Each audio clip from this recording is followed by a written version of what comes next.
Hey y'all, I'm Elisa, the Scrappy Wife behind ScrappyWife.com. Last week, I tore apart my craft closet to get it organized. This week, I'm taking on the lower part of it. We're gonna empty these Alex drawers. Let's go.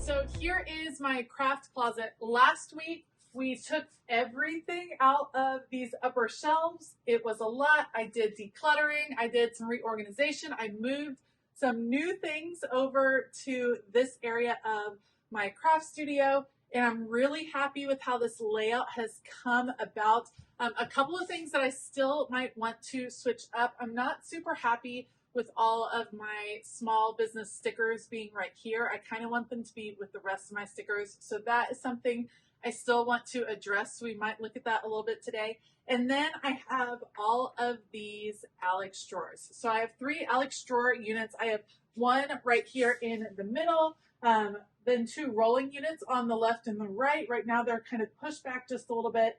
Today's goal is going to be to clean those out. I'm feeling pretty good about this one over here on the left. Just a little decluttering needs to happen. Feeling okay about this one in the middle. I just want to make sure I know what is in all those drawers and probably add some labels. And then the one that's hiding over here, that's going to be kind of the problem child, the one where I'm going to be restructuring, moving some things around. So we'll kind of see what happens as we bust into these Alex drawers. But I thought I would bring you guys along. Let's get some decluttering done. Of course, my camera didn't turn on, but here's what we got. I pulled the Alex drawer unit out because I thought it would be a little bit easier to work with right here. So this stuff, it's not that much stuff. I have this and this and these. This was all in those Alex drawers. So that is a ton of real estate that was not holding very many things. So that's what we're going to deal with. Right now I have a lot of Cricut supplies that I don't necessarily use on a regular basis or maybe at all. So I think we're going to do a little bit of de-stashing, which I know makes some of our stomachs hurt just to think of it, because these are nice supplies. Some of them are really nice, and we're just going to kind of see what I think I will actually be using in here, what I need, all of that business. So let's take a minute and start the de-stash process. What I came across most commonly in this pile of craft supplies were materials from one-off projects. Times that I did a very specific project for a very specific reason, and I had to buy a material just to complete that particular project. And that starts to become a little bit of a challenge, I think, for a lot of us in our craft spaces and our creative spaces, because if you're like me, you like to dabble in lots of different things and you like to try new things and maybe even try new materials, but eventually those start to really gather. They start to stack up a lot, and so I had to make some tough decisions. Here's what I decided. I ended up getting rid of a lot of the scraps. Any of the scraps that were left over, I figured if I haven't used it by now, then I won't use it. If they were still full sheets of felt or leather or chipboard, whatever the case may be, then I kept it. But big stacks like this one, it was time to let that go. I don't think I'm going to cut those up. And I know that some of you might think that that is wasteful, but for me, it was really just being objective and reasonable about what I was actually going to be using my Cricut for in the near future. I have so many packages that weren't even opened. I probably bought them when they were on sale. So those are things that don't need to stay in my room if I'm not going to end up using them. And then I can really appreciate the supplies that I do plan to use. I also had a little bit of a Cricut mat graveyard going on. It is time to replace my Cricut mats. Several of them have completely lost their stick. I know there are some nice tips and tricks for getting the stick or having it last a little bit longer, but I do think that every now and then it's nice to just start fresh. So I do have several good mats already hanging on my Cricut cart. Those were mats that who knows how old they were, but it was time to kind of clean those out as well. All right, so these Alex drawers totally empty right now. Like I said, I feel like this was my problem child. I want all of my Cricut stuff on the Cricut cart, but right now I have some extra paper and things. So I'm thinking I will shift paper and supplies over under the printer. That makes total sense. We're going to attempt to get the Cricut supplies that I have left over to the cart as best we can. I'm not sure about the long mats. We'll see how those work. And then we have an empty set of Alex drawers that are ready to be filled and worked with. And that's what we're going to do next. I love a good zone for organization. It makes total sense to take all my printer paper and supplies and move it over to where all of the printers are. It also makes sense to have my Cricut materials, the very specialty materials like the felt and the leather and the chipboard, things like that, move them over to my actual Cricut cart. So having that flip-flop, I don't know why I didn't think of it before, but I think once you have your hands into the materials and you're seeing how things fit, then you realize, oh wait, it makes sense to move those around. So flipping those stations worked really well. I also ended up discarding a little bit more, and my mats are going to live over here on the top. All right, it's coming together. Do you ever start one organizing project and then get distracted? I was moving paper around and realized I hadn't really cleaned out this paper container. So I did, in fact, clean it out. This one is crooked and that will drive me nuts in the end. So let's see if we can get it a little bit better. Okay, so I cleaned this one out and then I labeled it because it has never been labeled. And now that I have a lot of different paper that I work with in some different capacities, I wanted to make sure that I didn't get it mixed up, that I knew what was where, and that way I'll be able to easily see what I need to order more of. Overflow is in the printer cart, so that makes a lot of sense because it's all printer related, and then everything that's on the Cricut cart is Cricut related. So yay for creating zones. That works really well. Now we got to refill these Alex drawers. Like I said before, I'm a crafter that likes to mainly do paper crafting. That is most certainly the crafting that I have a passion for, but I also like to dabble in other things. So this set of Alex drawers is going to be for those odds and ends of certain projects that I'm wanting to try out, like jewelry making, keychain making. I have some acrylic pour and resin. I have a lot of different materials that I think would work really well to store in these drawers. They are not projects that I do all the time, but they are projects that I like to play with every now and then. So it's nice to have a place to locate them. They were kind of scattered throughout the craft room. Nothing wrong with that, but this also now serves as a place of kind of creative inspiration. When I'm looking for something different than paper crafting, I can head straight on over to this set of Alex drawers, and I know that there's going to be some great options for me. I did run into some issues with my Alex drawers. If you have seen these drawers before, they are very shallow drawers, which I normally love because I think they're fabulous for really storing your supplies in a way that you can see and appreciate them. However, a lot of the bins that I had were too tall for the drawers. If you are using the home edit bins, which is what I happen to have left over, which is why I'm using those, they are too tall for the very skinny Alex drawers. What works in the skinny Alex drawers are the Bright Room line from Target. So really be careful about how you're containing supplies. And that brings me to making sure that you are actually containing your supplies. Take them out of the original container. That's what you're seeing me do here, and have them in little bins, little boxes. You can use little bits and pieces. The dollar store is another great resource for some of these small bits. It helps keep things organized in a way that you just cannot get accomplished if things are just free floating in a drawer. So take the time, find the little containers. It can feel a little bit tedious, but I promise you it's really going to help you maximize your space, keeping these different crafting items, especially the smaller ones, nice and contained. Here's the other issue with the little containers though. They definitely slide around these drawers, and I'm not a fan of everything moving all over the place.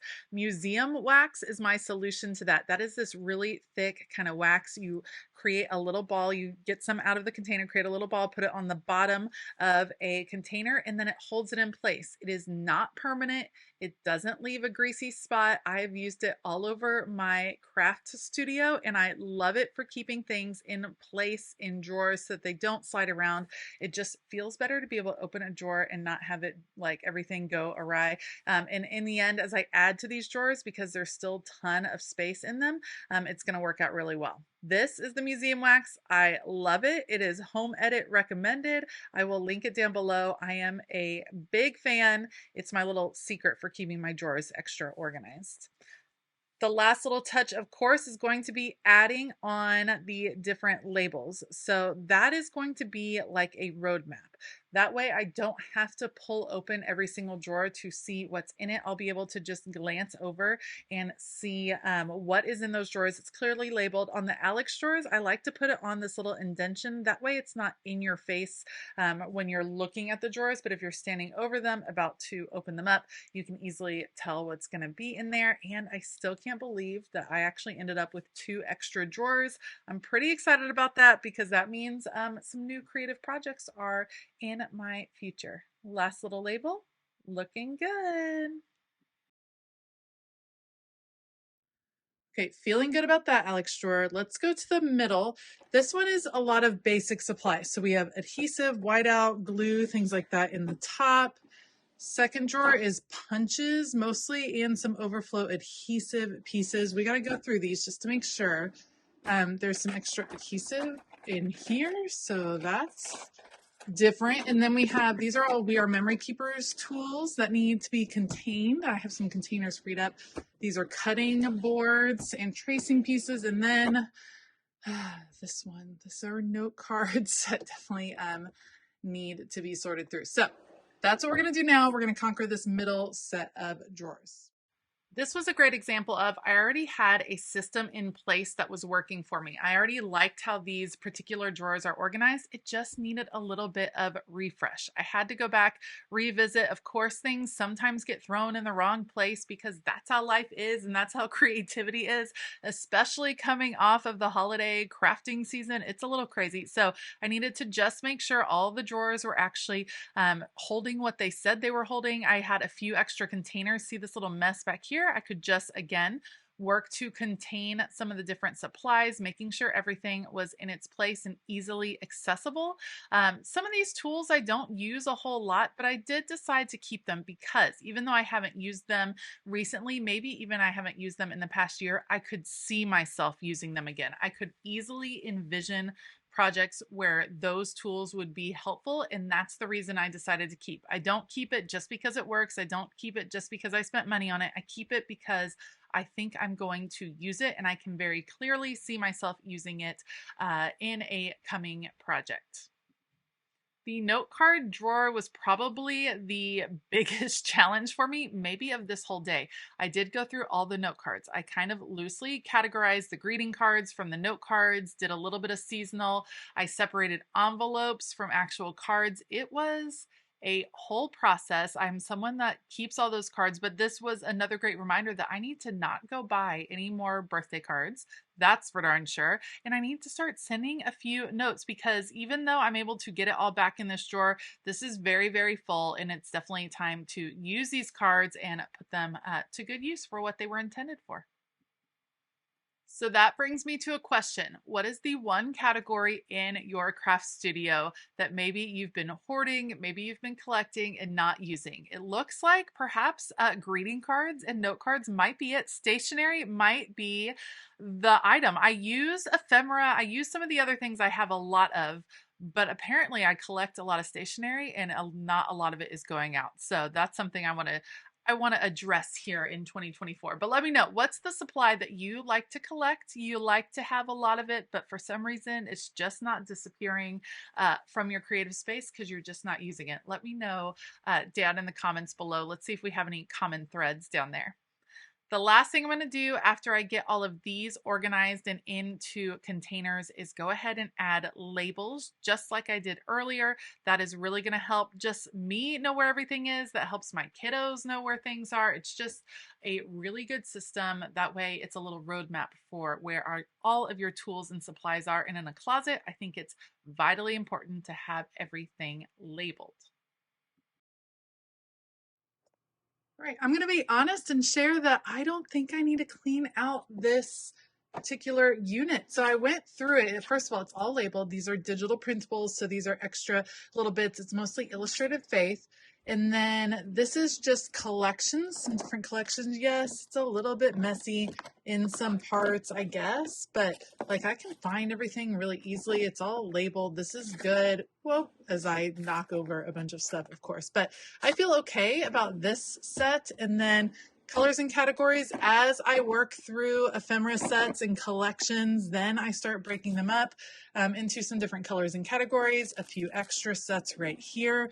What I really need to do is use what I have. These are all fun collage papers that I use in different art, marbled papers, many of which I created in Italy, which was super fun. And then some extra fancy paper, mostly big rub-on type paper. So I'm feeling okay about that. Let's check out the rest of my drawers. We have adhesives, perfection, working really well, punches, all organized. I don't have that many, which is okay. We are memory keeping tools, perfection, then cutting tools. That's great. And then I'm really happy that I can open my card drawer and a bunch of stuff doesn't get messed up. I actually have 2 empty drawers right in here. This one is empty. This one is empty. I can pull these drawers all the way out if I just push this back. Then we have the diamond dot drawer, room to grow, jewelry and beads. Love that. Then wax, resin, and clay. All of those goodies. And last but not least, a bunch of notebooks and some bags. So I'm pretty pleased with how all of this fits in. I'm pretty pleased with the drawers. I'm glad that I went ahead and labeled up here. That's feeling good, you guys. I think my craft closet might just be ready to go. Thank you so much for joining me today as I worked through this 2-part project. I'm feeling very good about the state of my craft closet. And this 2-part project was part of a bigger project as I go through my craft studio. I've done my craft desks, I've done my washi tape wall, and now I've kind of conquered my craft closet. Next up, we got some big cabinetry that needs attending to, and we need to talk about what to do with projects that you've completed. What do you do with all of those keepsake projects? I've got to deal with that a little bit, so we will work through that soon in the coming weeks. As always, I will link anything that you all ask about down below. So if you have any questions, make sure to leave them down below. Let me know what you think of the closet refresh. I am super pumped about it. I want to give a huge shout out to all of my Patreon members. Thank you all for joining me in a January reset. We've had a great time getting reset and ready for the year. It is never too late to join us over on Patreon. So just check out the link in the description box below and you can start a 7-day free trial today. All right. I hope that you have a fabulous day. And as always, keep it creative.